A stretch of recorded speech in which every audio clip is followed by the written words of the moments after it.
बोलिए सतगुरुदेव की जय, संत समाज की जय। साहे बंदगी साहे बंदगी साहे बंदगी। साधु साधु सब बड़े, अपने अपने ठौर, शब्द विवेकी पारखी, सो माथे के मोर।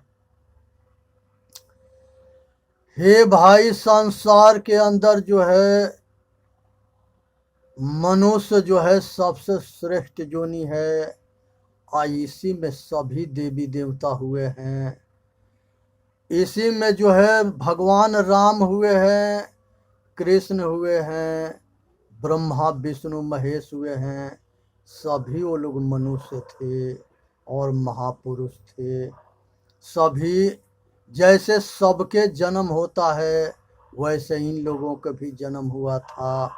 आज जैसे सबके मौत होता है वैसे इन लोगों का भी मौत हुआ था। आज जो है इनके जो है मैक लगा करके चिल्लाने की जरूरत ना है, क्योंकि चिल्लाते चिल्लाते गला बैठ जाती है। सतगुरु कबीर साहब कहते हैं, चलते चक्की देख के दिया कबीरा रोय, दो पाटन के बीच में साबुत बचा न कोई। हे भाई, संसार के जो है चक्की चल रही है और ये चक्की जो है भला बुरा कर्म रूपी चक्की है। और इस चक्की में जो है सारे जीव पीसे जा रहे हैं। पिसाई के आटा निकलता है, वो आटा का नाम दुख है। कर्म से चक्की से दो तरह के आटा निकलता है, एक जो है सुख है और एक दुख है। अगर पुण्य रूपी कर्म रूपी करोगे तो सुख रूपी फल मिलेगा, और अगर पाप रूपी कर्म करोगे तो दुख रूपी फल मिलेगा। तो ये चक्की को समझो कि ये चक्की जो है कर्म रूपी है। अच्छे बुरे कर्म होते हैं, यही पिसाई है। और उसके बीच में एक कील होता है, वही कील के सहारे जो रहता है वो बचता है, और नहीं तो सारे पीसे जाते हैं। वो कील जो है चेतन आत्मा है। अगर जो अपने आप में निवृत्ति मार्ग में मनोमुखी से गुरुमुखी होता है और गुरु के शरण में होता है, तो वही जो है ये संसार के दुख से बचता है और पाप कर्म से बचता है। इसलिए पहचान करो कि ये जो है संसार की जो चक्की है, जो भला बुरा कर्म होता है, और उसी कर्म से हमारा जो है कल्याण तबे होगा जब हम अपने आप को जानेंगे, हम अपना कर्म को सुधारेंगे, हम जो है सतगुरु के शरण में होंगे। इसीलिए यहाँ कहा गया है, सतगुरु कहते हैं, सकलो दुर्मति दूर करो, अच्छा जन्म बनाओ, हंस गमन गति छोड़ के, काग गमन गति छोड़ के, हंस गमन चलिया, सकलो दुर्मति दूर करो, अच्छा जन्म बनाओ, काग गवन गति छोड़ के, हंस गवन चलिया। हे भाई, जितने कुबुद्धि है उसे छोड़ दो, आज अच्छे कर्म को अपना लो। इसी में जो है मानव जाति के कल्याण है। इस पर एक कहानी हम बताते हैं, उसे सुने या समझे और विचार करे। एक बहुत बड़ा भक्त थे, और संसार के उन्होंने जो है 101 देवता के एक लाइने से मूर्ति बना के रखे थे, और बीच में जो है एक महावीर बना रखे थे। उनके कंधा के ऊपर जो है एक फेरसा रख दिए थे, और उनसे प्रार्थना करते थे कि हे महावीर, ये 50 जो है तुम्हारे दाहिने साइड में देवता है, अब 50 जो है बाएं साइड में देवता है। ये 100 देवता के निगरानी तुम ही करना, तुम इसलिए कि तुम महावीर हो, आगे ध्वजा लेके चलते हो भवानी के, आए सगरीन देवता के तुम रक्षा करना। एक उन्हीं का लड़का था, और वो अपना लड़का के भी कह दिए कि बेटा ये सब देवी देवता के पूजन करना और सब के देख रेख करना, और हम जो है कुछ दिन के लिए तीर्थ को जा रहे हैं।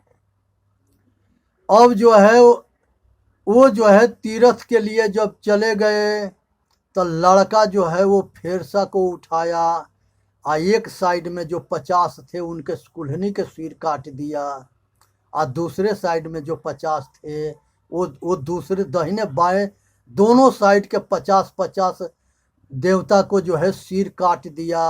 सारे जो है मूर्ति थे, और अनेक तरह के देवी देवता के मूर्तियां थी, और उसी महावीर जो था उसी के कंधा पर जो है वो फेरसा रख दिया। जब उसके बाप जो है तीर्थ से आया, तब पूछा कि ये सारे मूर्ति के सिर को कौन काटा है।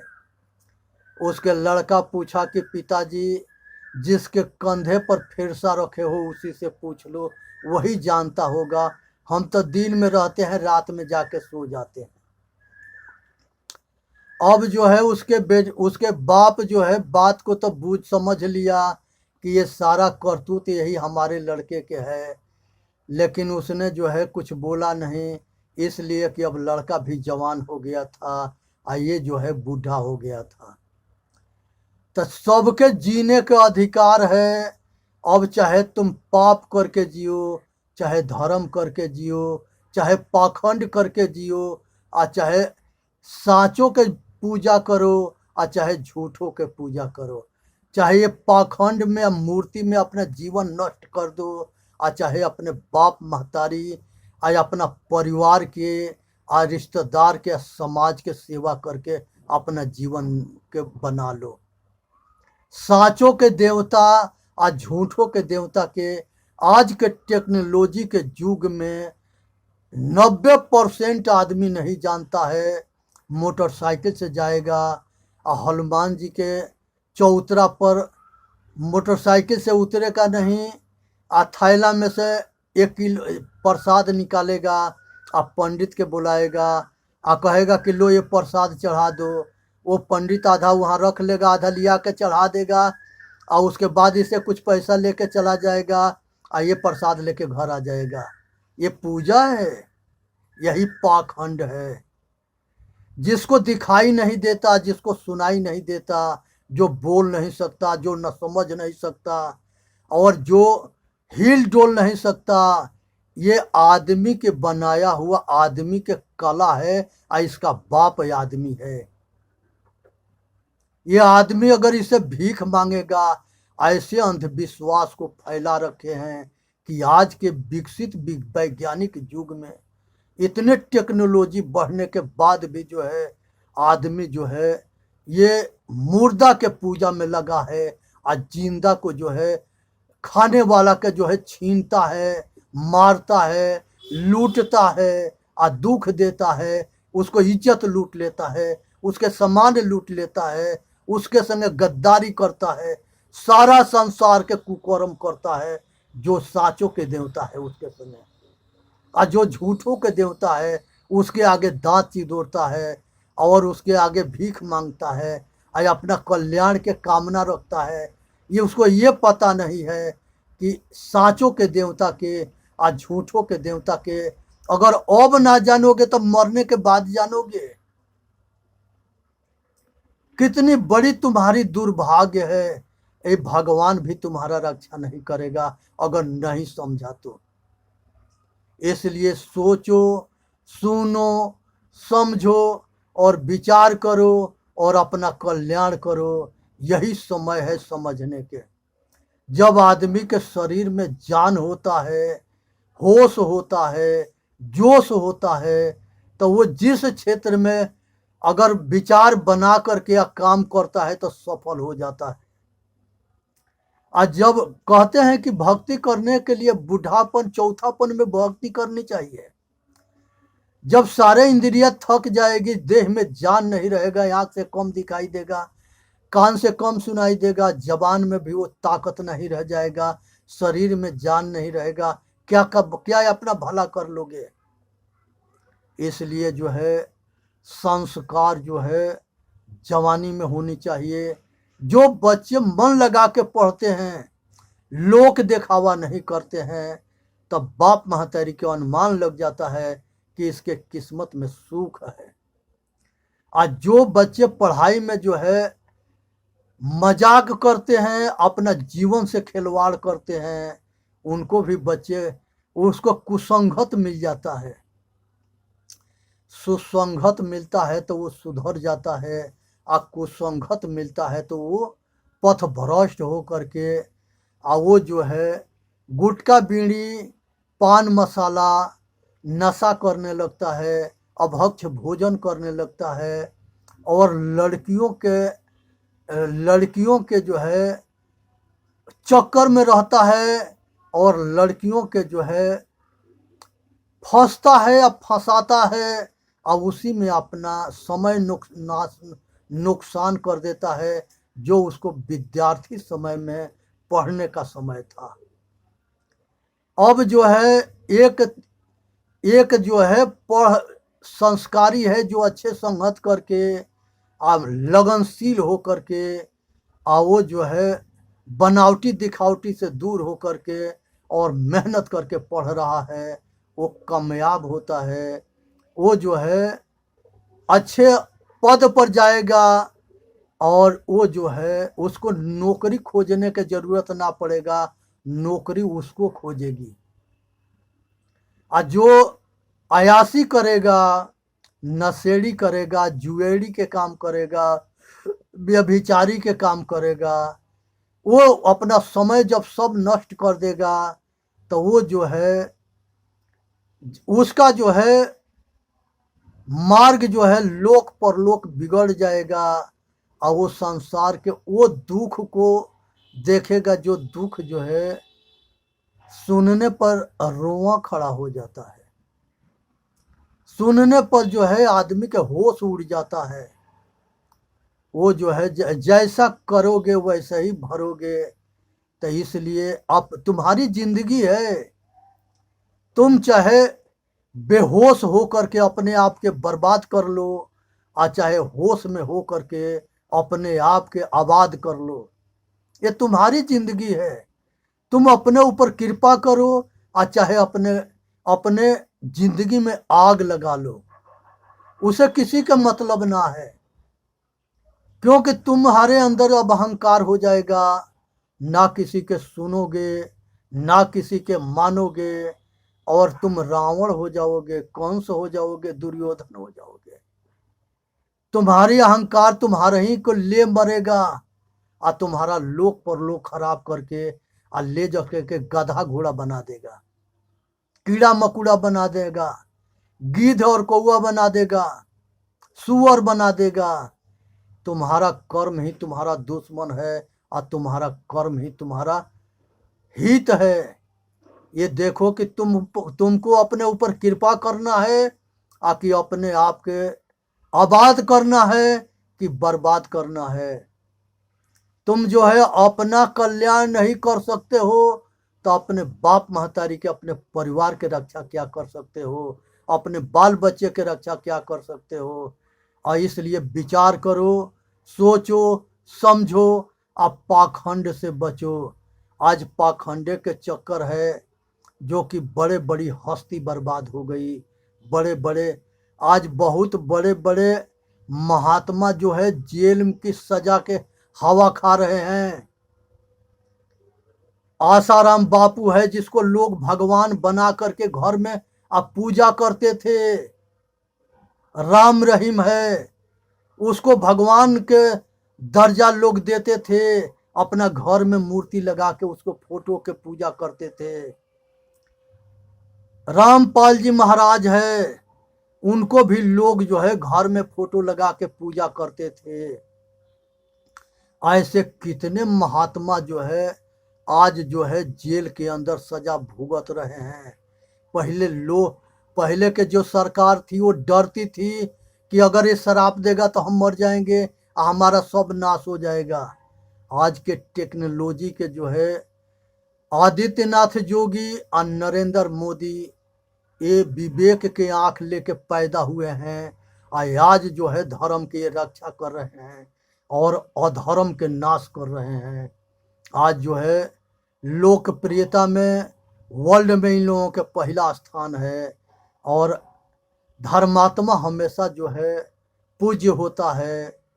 और जो पहले हमारे महापुरुष थे, राम थे, कृष्ण थे, बुद्ध थे, परशुराम थे, ये सारे अधर्मों से लड़ते रहे और धर्म के रक्षा करते रहे। आज भी जो सतमार्गी लोग हैं वो आज भी धर्म के रक्षा कर रहे हैं और अधर्म से लड़ रहे हैं। आगे भी समय में जो है जो धर्मात्मा होंगे वो अधर्म से लड़ेंगे और अधर्म के नाश करेंगे, धर्म के रक्षा करेंगे और धर्म के लिए सारे हद पार करेंगे। अधर्मी जो है अधर्म के लिए सारे हद पार करता है और धर्मात्मा जो है धर्म के लिए सारे हद पार करता है। इसलिए जो है आज जो है बहुत बड़ी बड़ी हस्ती जो है जेल के अंदर सजा भुगत रही है और ऐसा ही भुगतते रहेगी। इसमें जो है वो इसके ये प्रकृति जो है किसी के छोड़ती नहीं है। प्रकृति के जो नियम है उसी को भगवान कहा गया है और कर्म फल ही जो है कर्म फल के अनुसार प्रकृति उसके फल देती है। अच्छे कर्म होगा तो अच्छा फल मिलेगा, बुरे कर्म होगा तो बुरे फल मिलेगा। इस संसार के अंदर जो है सबका दायित्व बनता है कि अपने ऊपर कृपा कर लो। यहाँ हम देखते हैं कि ये संसार में मनुष्य सवेरे उठता है तो वो जो है उसको इतनी बेचैनी होती है कि ना चैन से वो खा सकता है, चैन से ना सो सकता है, ना चैन से कहीं बैठ सकता है, ना चैन से कहीं रह सकता है। वो इतना बेचैन होता है और इतना चंचल होता है कि उसको मन जो है उसको बंदर से तेज नचाता है। ये मन जो है मदारी, मन और इच्छा ये दोनों जो है बंदर हैं, ये मदारी वाले हैं। और ये वासना जो है, कामना जो है, ये यही जो है ये जीव को नचाता है। और ये जीव जो है अज्ञान में पड़ करके अपना मतलब स्वार्थ में अंधा हो गया है और ये खुशी से नाचता है। इतने तेज भगता है कि इसको किसी के बात भी सुनने के समय नहीं है, इसको अपना कल्याण को जानने के समय नहीं है। सुबेरे से शाम तक ले भागता है। अब बचपन से बाल्य अवस्था भगता है, जवानी अवस्था भगता है, अब बुढ़ापा में जब खाट पकड़ता है और जब थकता है न तब होश में आता है। जब लड़के इसको जो है बात जो है सुनाते हैं और इसके बात नहीं मानते हैं और इसके भागने की वजह से जो है लड़का जो है बेसंस्कारी हो जाता है, क्योंकि इसको समय नहीं था अपनों को जानने के, अपने परिवार को जानने के, अपने औलाद के जानने के। यही कारण है कि सारे कुसंस्कारी हो गए। अब जो है बाद में बैठ करके रोता है, अब पछताता है, आई अपनी हारा अब मेहरी के मारा किसे कहे। ये विवश हो जाता है, लाचार हो जाता है। अब जो है जो मरते समय रोता है उसके जो है खोटे कर्म उसको दिखाई देते हैं, और जो मरते समय हंसता है उसको पुण्य कमाई दिखाई देते हैं। जितने पुण्यात्माएं हैं वो लोक में सुखी रहे और अपना परलोक भी बना करके उसमें भी सुखी रहेंगे। आज जितने जो है कुकर्मी हैं वो यहाँ दुखी रहे और आगे अपना लोक परलोक बिगाड़ करके और वहाँ पर भी दुखी रहेंगे। एक राजा की एक मंत्री की जरूरत था, तो वो मंत्री के जो है भर्ती के बोर्ड लगा दिया, और उसके यहाँ एक विद्वान गया मंत्री के लिए, मंत्री पद के लिए। तो उससे उसने कहा कि जाकर तुम जो है मंत्री बनना चाहते हो? कहा कि हाँ हजूर। राजा कहा कि ये जो मर के जा रहा है इसके जाके बता दो हमसे कि ये स्वर्ग में जाएगा कि नरक में जाएगा। बहुत बहुत को ऐसा ही भेजते रहे, बहुत भाग गए कि ये कौन जानता है कि कौन स्वर्ग में जाता है कौन नरक में जाता है। उसमें ये वो जो है पुण्य आत्मा था, वो राजा के पास पहुंचा। उससे भी उसने वही कहा कि जाके ये पता करो कि ये आदमी कहाँ जा रहा है। एक पाप एक और माने दो आदमी थे, तो एक दोनों थोड़ा बुद्धिजीवी थे। एक दूसरा वाला के भेजा कि इसको पता करो, दोनों को भेज दिया कि जाके पता करके आओ कि कौन स्वर्ग में जाता है कौन नरक में जाता है।